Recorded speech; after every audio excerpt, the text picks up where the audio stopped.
Well, hello and good morning. Yes, it's me, Kenny Polcari. Today is Tuesday, February 13th, 2024. And here are the things you need to know to get your day started and to understand what's happening in the market. Well, it is tea time.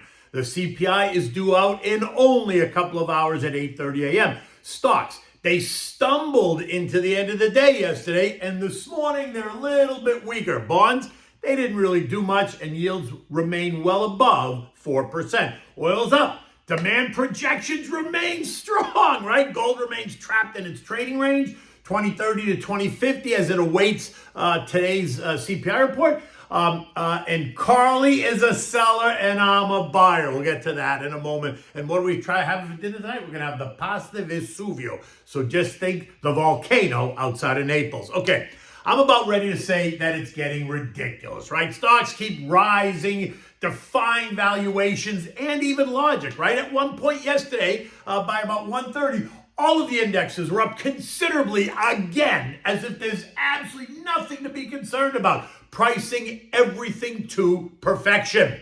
And then the S&P hit 50-50 and it hit like a wall, right? All the euphoria just dried up, and the S&P, the Nasdaq, and the trade funds all gave back their gains, ending the day in negative territory, while the Dow and the Russell and the equal weight S&P ended the day just a little bit higher. And that does make some sense. I mean, just a little. You see, the Dow and the Russell and the equal weight S&P have been lagging so far this year. So if there's some reallocation of assets taking place, this is it. Money's moving away from the outperformers, think, right, the S&P and the Nasdaq, and it's moving into the laggers, right, which is positive. This versus money coming out of every single index, with sellers tripping over themselves trying to get out and go into cash as all the indexes sink, right? That would be viewed more negatively, but that is not what happened. At least that's not what happened yesterday. Right? At the end of the day, the Dow ended up gaining 125 points at 3/10. The S&P gave up 5 points. The Nasdaq lost 48 points. The Russell added 36 points, or 1.7%, way outperforming yesterday. And the transports lost 5 points, while the equal weight S&P gained 10 points, or 0.2%. Now, sell more to sell, right? Yesterday, my friend Carly Garner, right? You know her from the Carly Trading. You'll see her on CNBC. She posted this tweet, and I quote, "I might regret this decision, but I'm shifting my long-term investment portfolio mostly away from equities. This is not investment advice, but when things feel too good to be true, they often are." No, note what she said there. I might regret this decision, which suggests she's not completely convinced it was the right decision, yet she's still moving to cash, right? Yeah, Carly is one of the most dynamic street traders, right? She's a big options trader. You can see her on the Carly Close on RFD.TV with Scott Shellady, right? And on CNBC with Jim Cramer, right? She's got a definite point of view. She's not afraid to speak her mind. She clearly feels like it's overdone. And so you have to respect that. As she said, she may regret the decision. The answer to that question is going to become clearer maybe today, maybe in a couple of weeks. But investors have different points of view, and that's what makes this a dynamic and exciting market. There are some people that are sellers, there are some people that are buyers, right? And this actually identifies that clearly. Now, remember, today we're getting the latest CPI report, and the media is making this to be out the event of the decade. You'd think that everything is riding on this one data point. Yeah, okay, it's an important data point, but it is not the data point. It is expected to cool. We know that. Coming in at sub 3% for the first time in 2 years. Great. But will that be enough to justify the rapid shift in policy that so many traders and algos want? Remember, services inflation remains elevated, and we're a 75% services economy. Employment, manufacturing, and economic growth have surprised to the upside, even as the Fed has raised rates at this historic speed. That's now sarcastic because I don't think they did anything at historic speed, but I'm sure there's going to be plenty of people that want to debate me.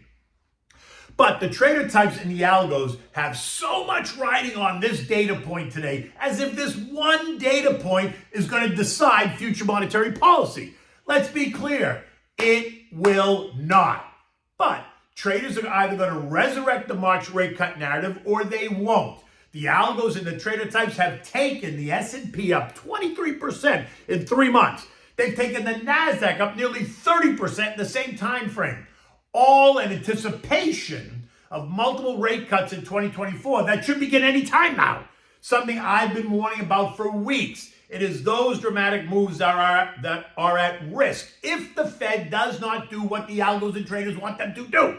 And we all know that the risk is that this move lower would happen very swiftly.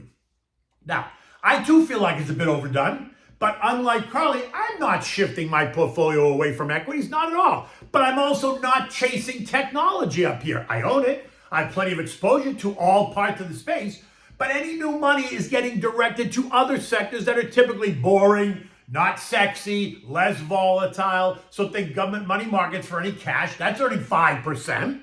Consumer staples, names like Procter & Gamble, Walmart, Colgate, Costco, Kimberly-Clark, they make diapers. Or think utilities like NEE or Con Edison, or industrials like Honeywell, Fastenal, Dow. I mean, we can go down the list and include financials and healthcare too. The point is, I am not chasing stretched valuations in technology, but I'm finding other places to put money to work. And I say this because everything we've seen points to a robust economy. Cooling inflation, strong job growth, rising wages, historically low unemployment, rising PMIs, new home sales are up, building permits are up, a GDP report that surprised even the Ivy League economists. So for me, I think, and for the Fed, it does not appear that we're circling the drain. It may cause me to be more cautious for sure, but that's different than jumping ship. In this case, I'm a buyer. Carly's a seller, but that's what makes a market. And Jojo reminds us too, the stock market is making new highs on an almost daily basis, so it must mean that life is good. Which is really interesting, because in a January 24th, 2022 CNN article, he specifically stated, and I quote, "Unlike his predecessor, President Biden does not look at the stock market as a means by which to judge the economy." Funny how that works, isn't it? I think it's hysterical. Then no, but today yes.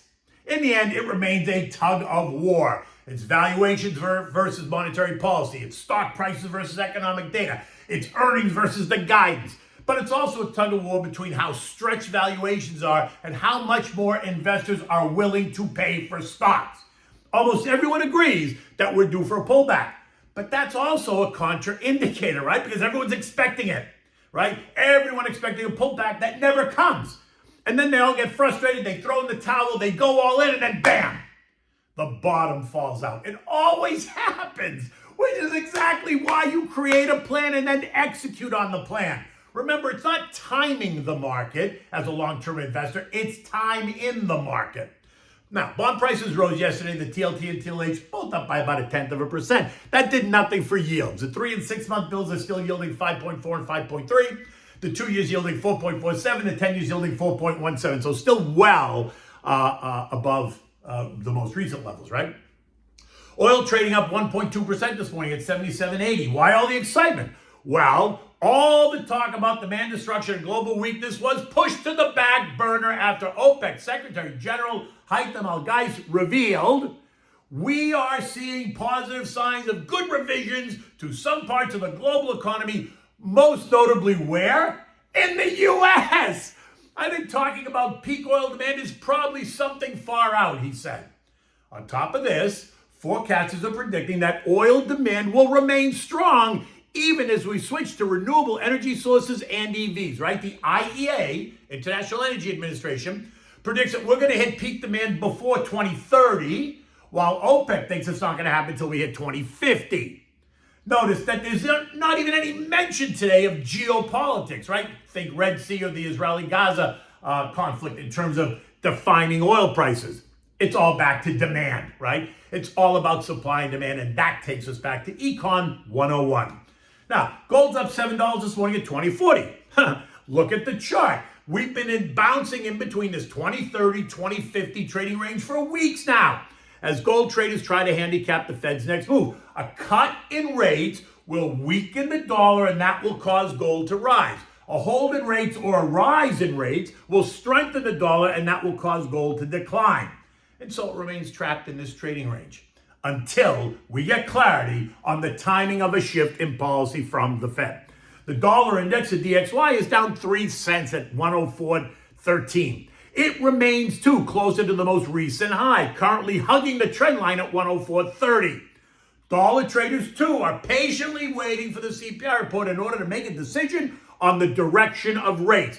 The dollar remains also in this trading range of 103.60 to 104.30.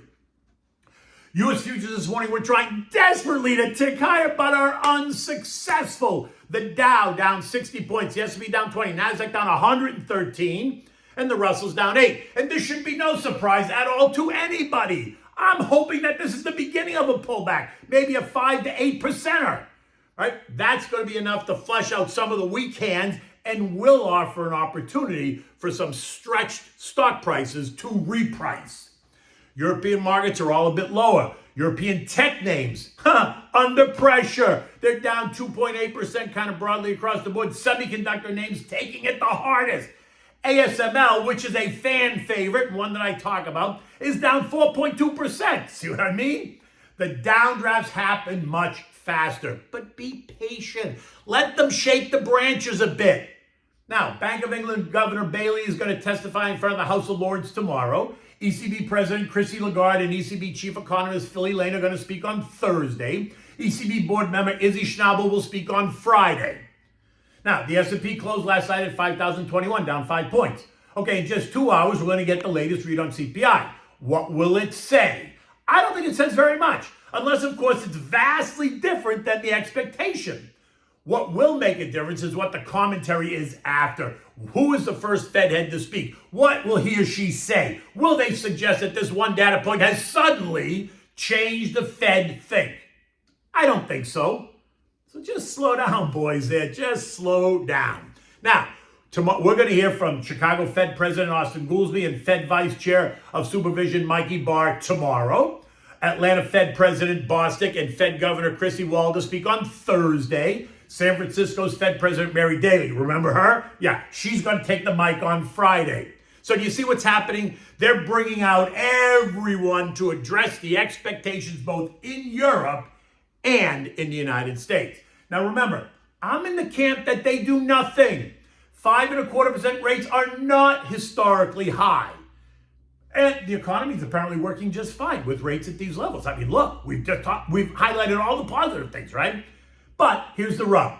Cutting rates risks igniting inflation again, because that is what will happen. Lower rates will stimulate demand, and rising demand will stimulate inflation. And boom, here we go again. We get on that circle all over again, right? Okay, so now what do we have for dinner? I'm thinking of volcano, I'm thinking of salmone missile, so I'm featuring the pasta Vesuvio. Now, Vesuvio is the volcano outside of Naples, right? So this is a Neapolitan favorite. This is really an unbelievable dish. You have to try it before you go making comments and judgments on it, right? Not hard to make. You need 3 yellow potatoes. You need a big white Spanish onion, sweet sausage, salt and pepper, half and half, olive oil, thyme, fresh basil, fresh mutts, and a pound of cavatelli, and also fresh grated Parmesan cheese. You want to bring a pot of salted water to a rolling boil, put it on the back burner. You want to peel your potatoes and then cut them just into bite-sized pieces, put them aside. Then chop the yellow onion, remove the sausage from the casing meat, set that aside.